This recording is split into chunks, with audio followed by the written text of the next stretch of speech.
To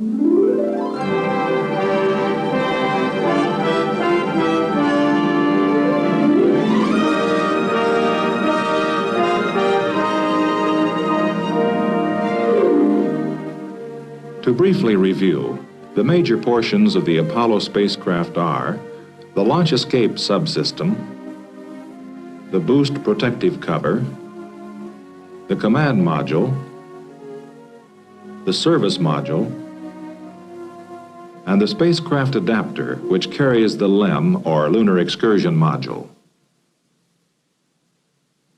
During the current reporting period, development and manufacturing efforts were evident in all areas of Apollo spacecraft activity.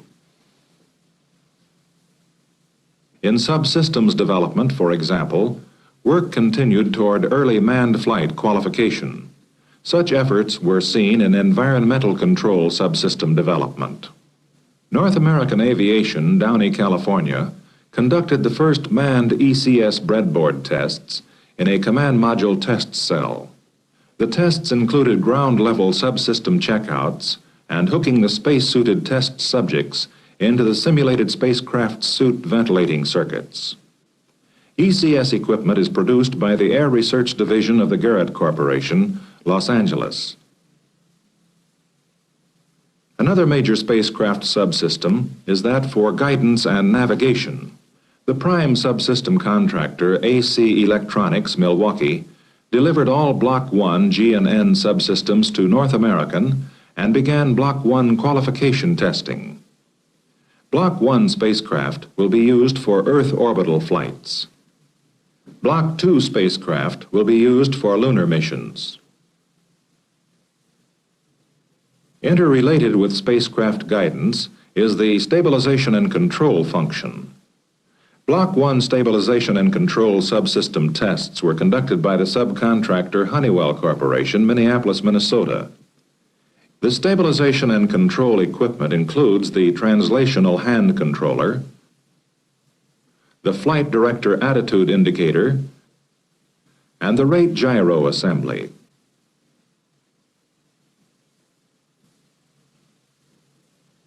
As of March 1966, Honeywell had completed Block 1 qualification testing and had delivered the majority of Block 1 subsystems. Another function vital to guidance and control is the spacecraft's reaction control subsystem. North American completed RCS breadboard duty cycle tests in support of the first and second unmanned Apollo missions.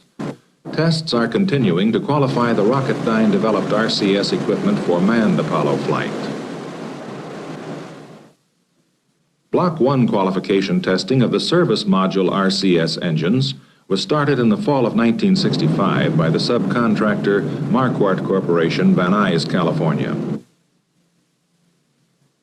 Subsystem duty cycling tests, with the engines mounted in an operational quad configuration, were completed at Downey in support of the 009 and 011 spacecraft missions. The service module RCS engines are similar to those used in the command module. Both are fueled with hypergolic propellants and are controllable from a maximum one-time burn of 500 seconds to a large number of pulse firings as short as 20 milliseconds. The second and largest propulsion system carried by the spacecraft is the service propulsion subsystem. With the attached nozzle extension, the service propulsion engine measures over 12 feet tall. Aerojet General, Sacramento, California, is the manufacturer. The first flight model SPS engine was installed in the 009 service module in October 1965. The engine uses pressure-fed hypergolic propellants and is capable of multiple restarts. Altitude testing of the service propulsion engine is being conducted at the Air Force's Arnold Engineering Development Center, Tullahoma, Tennessee. On 2 occasions, the thrust chamber failed during developmental firings. The problems were corrected and the engine successfully completed Block 1 qualification tests in April 1966. Service propulsion subsystem plumbing tests were concurrently run at NASA's White Sands Test Facility, New Mexico. Test programs were completed in support of the 009 and 011 spacecraft missions. A nozzle inertia simulator is used for the firing tests. Titanium fuel and oxidizer tanks for the service propulsion subsystem are built by the Allison Division of General Motors, Indianapolis, Indiana. During early subsystems testing, nitrogen tetroxide, used as a propellant oxidizer, attacked the titanium, causing severe corrosion and structural failure. The problem was overcome by adding a corrosion-inhibiting chemical compound to the oxidizer. The compound did not degrade the oxidizer's thrust characteristics. Voice, data, and television links between the spacecraft and Earth will be handled by the communications subsystem, which is the subcontract responsibility of Collins Radio, Cedar Rapids, Iowa. Collins delivered all Block 1 communications equipment and had started manned flight qualification testing. Electrical power for the spacecraft will be supplied by 3 fuel cells carried in the service module. North American installed 3 operational fuel cells in Apollo House spacecraft number 1, marking the first installation of fuel cells in Apollo spacecraft hardware. The cells will aid subsystems interface and performance checks in the static development spacecraft. Fuel cell endurance tests conducted at the Manned Spacecraft Center and by the subcontractor Pratt & Whitney, East Hartford, Connecticut, have produced sustained operating records of over 1,000 hours, more than double the life test requirements. In the event of a pad or early launch emergency, the command module will be pulled to safety by the launch escape subsystem. The legs of the launch escape tower are attached to the boost protective cover. The cover is a lightweight cork and fiberglass shield which protects the command module during boost flight. It is removed with the jettisoning of the launch escape tower. The cover prevents sooting of the command module windows during tower jettison and helps regulate cabin temperatures during the frictional heating of boost flight. Testing of the launch escape subsystem continued at the Army's White Sands Missile Range, New Mexico. On May 19, 1965, unmanned command module boilerplate 22 was launched in a high-altitude abort test. 5 seconds after liftoff, the Little Joe 2 launch vehicle began an unprogrammed roll. The roll rate increased, producing a realistic launch emergency and automatically triggering the launch escape subsystem. The launch escape subsystem performed perfectly under conditions which far exceeded the limitations of Saturn V emergency detection equipment. While not all mission objectives were attained, missing data were gathered on later subsystem tests.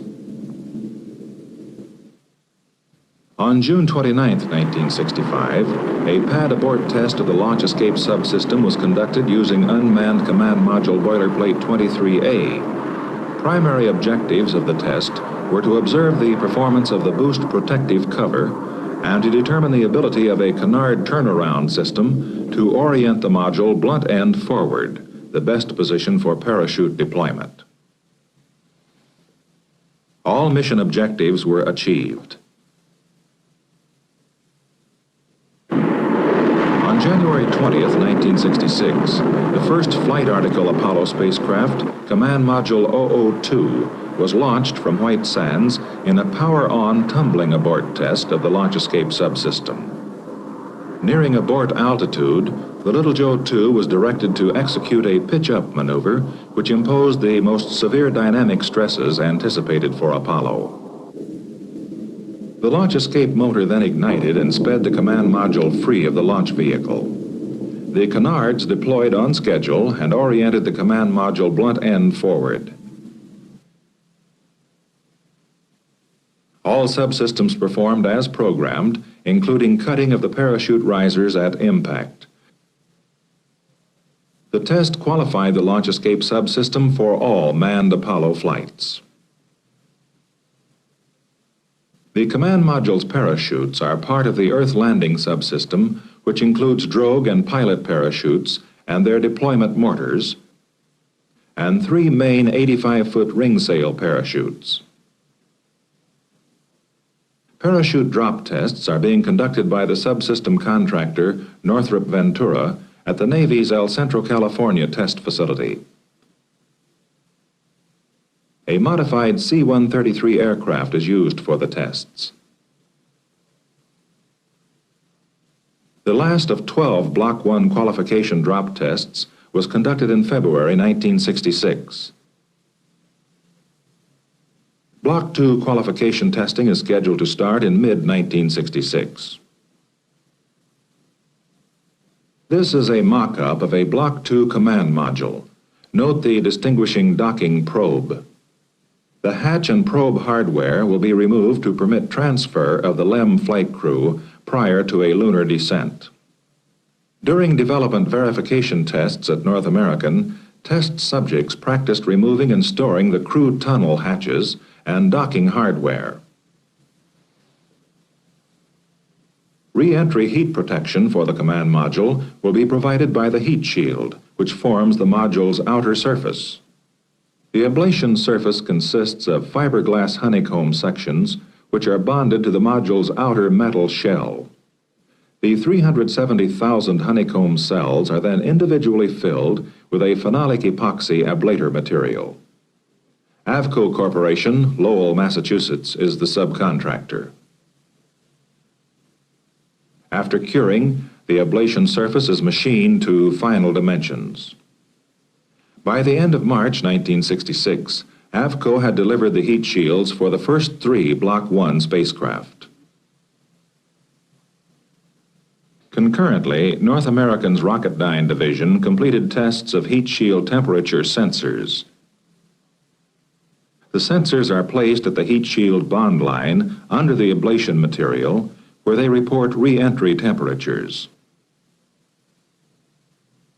A sensor was installed in a section of heat shield structure, and the sample was subjected to a sustained heat blast of over 4,000 degrees Fahrenheit. The sensor remained intact and continued to function after the heat shield structure had disintegrated. Progress in subsystems development was matched by activity in flight article manufacturing. By the fall of 1965, the first Block 1 flight article, Spacecraft 009, had completed subsystems installation and was fitted with its aft heat shield. The spacecraft's modules and launch escape subsystem were then moved to the final checkout area and mated in preparation for acceptance testing and buy-off. Integrated testing was conducted with the second of 3 acceptance checkout equipment stations in operation at Downey. The stations are built by General Electric, Daytona Beach, Florida. They are capable of continually monitoring over 25,000 spacecraft test samples per second. 12 such checkout stations will eventually be in operation at Apollo contractors and NASA sites across the country. Remaining Block 1 spacecraft were in various stages of assembly, subsystems installation, and testing. The modules for Spacecraft 011 for the second unmanned Apollo mission were in final systems installation before entering acceptance testing. The modules were shipped to Cape Kennedy in April 1966. In Block 2 manufacturing, the inner crew compartment section for the first Block 2 command module was in ultrasonic testing. Sound waves are used to determine the quality of the bond between the aluminum honeycomb reinforcing panels and the underlying aluminum shell. Crew compartment sections for Command Module 103, the first spacecraft to be available for a lunar mission, were in chemical degreasing and etching prior to having reinforcing panels bonded. Degreasing assures a continuous bond of the honeycomb reinforcing structures. A final dip in a sulfuric acid solution etches a slight tooth in the metal. This helps assure a permanent grip of the bonding agents. The third major Apollo spacecraft component is the spacecraft LEM adapter. North American manufactures the adapter at its Tulsa, Oklahoma facility. The 29-foot-high adapter is constructed chiefly of aluminum honeycomb sections. Tests were begun at Tulsa to perfect the adapter's panel separation system. In space, the panels will be blown back to permit the extraction of the LEM. Transportation of the first adapter sections from Tulsa to Cape Kennedy was handled by Army helicopters. Adapter number 4 for the O-11 spacecraft was delivered early in 1966. The 22-foot-high lunar excursion module is the fourth major component of the Apollo configuration. It is produced by Grumman Aircraft Engineering Corporation, Bethpage, Long Island. The LEM subsystems parallel those of the command and service modules. They include an environmental control unit, an alignment optical telescope, and various communication and radar antennas. Storage bays in the module's descent stage will hold scientific equipment that will be used during the lunar stay. A collapsible antenna, for example, will be erected and left on the Moon for transmitting scientific data back to Earth.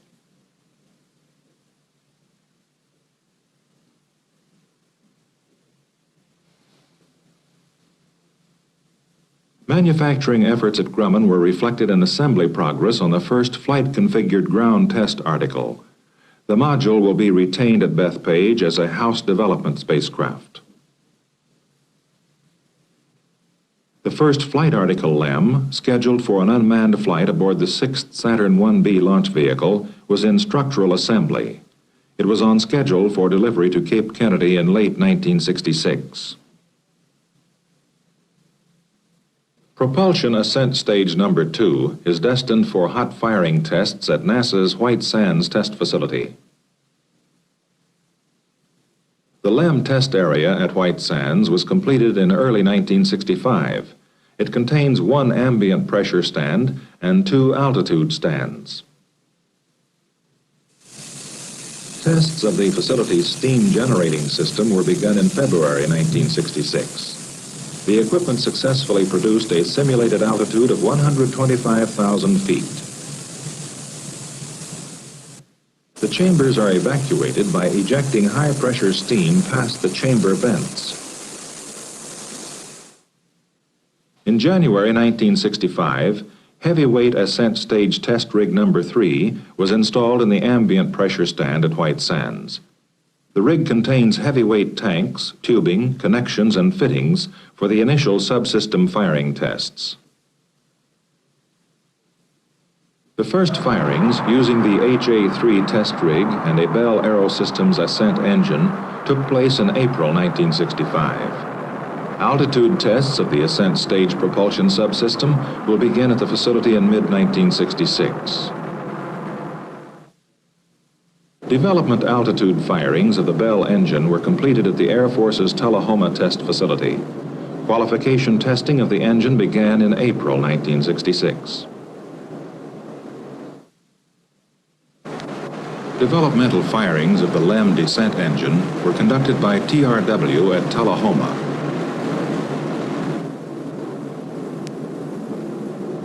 And at the company's high-altitude test stand, San Juan Capistrano.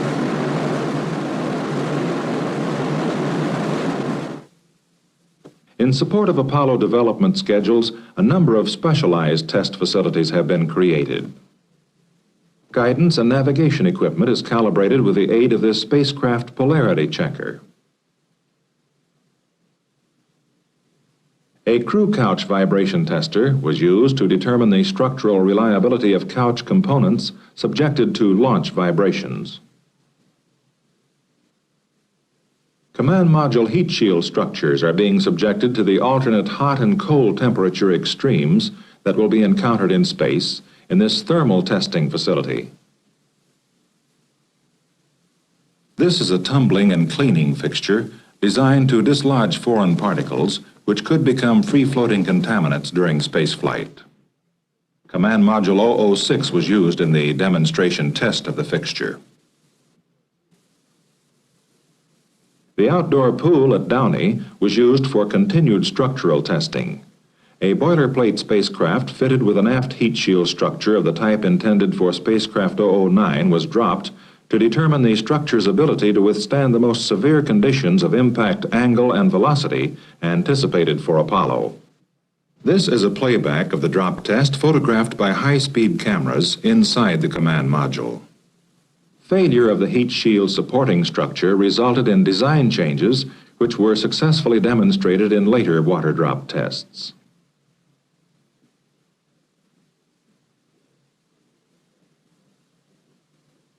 The pool facility was also used to verify the integrity of other command module structures, such as the crew tunnel and crew compartment.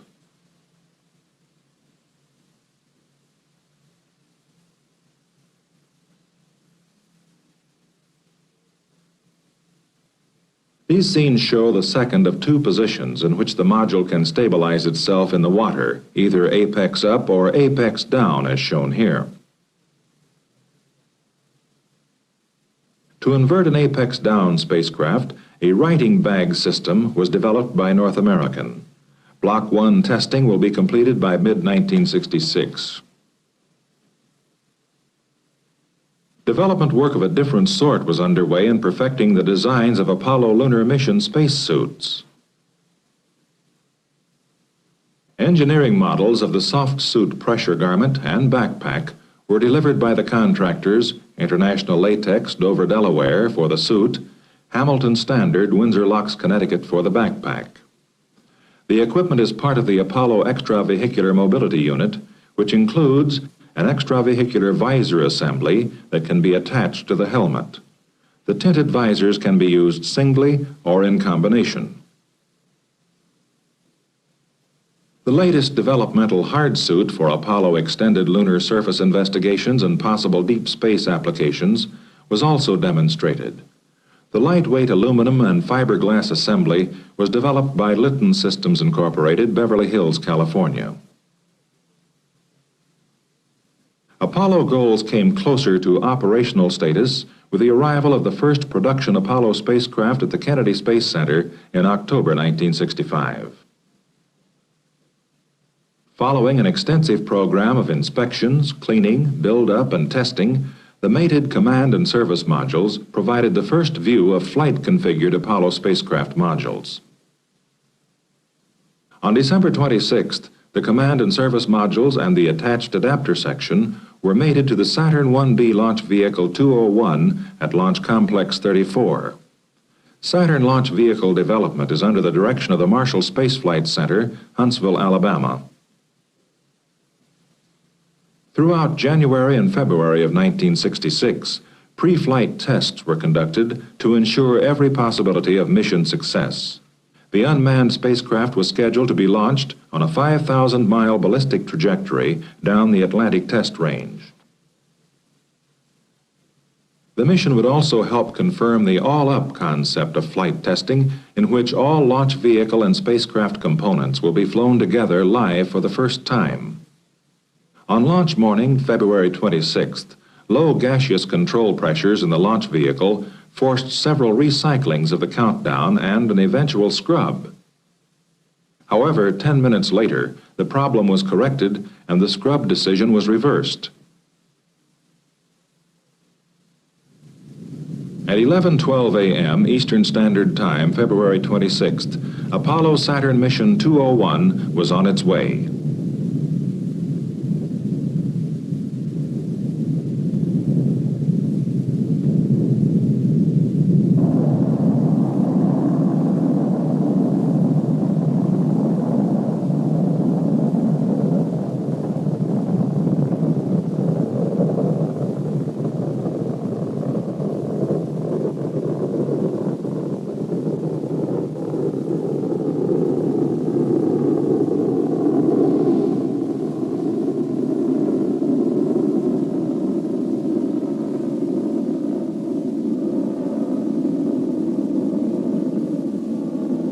Staging occurred approximately 2.5 minutes after launch.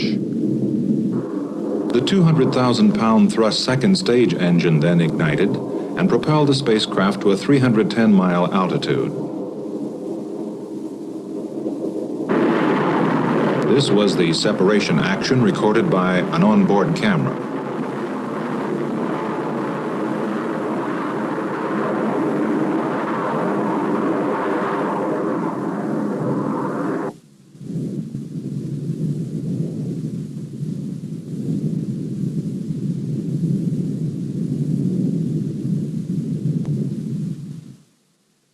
"40 minutes later, the command module landed approximately 43 nautical miles short of its predicted impact point. Recovery was performed by crews aboard the carrier Boxer. Mission objectives included subjecting the command module's heat shield to a fast re-entry heat buildup. 2 burns of the surface propulsion subsystem accelerated the re-entry speed of the spacecraft so that heat rate buildup approached the values that will be encountered during lunar mission re-entries. Fluctuations in SPS engine firing chamber pressures degraded the entry velocity, resulting in lower surface temperatures than planned. However, data protractions verified that the current heat shield design is able to withstand an atmospheric entry from a lunar mission. The successful completion of the first Apollo-Saturn mission was one of the most important accomplishments to date in the development of a manned lunar mission capability. In summary, progress during the reporting period saw Apollo system hardware in manned qualification testing. There were problems, but they were overcome with no distress to overall schedules. Flight Article Apollo spacecraft have started to come off the assembly line.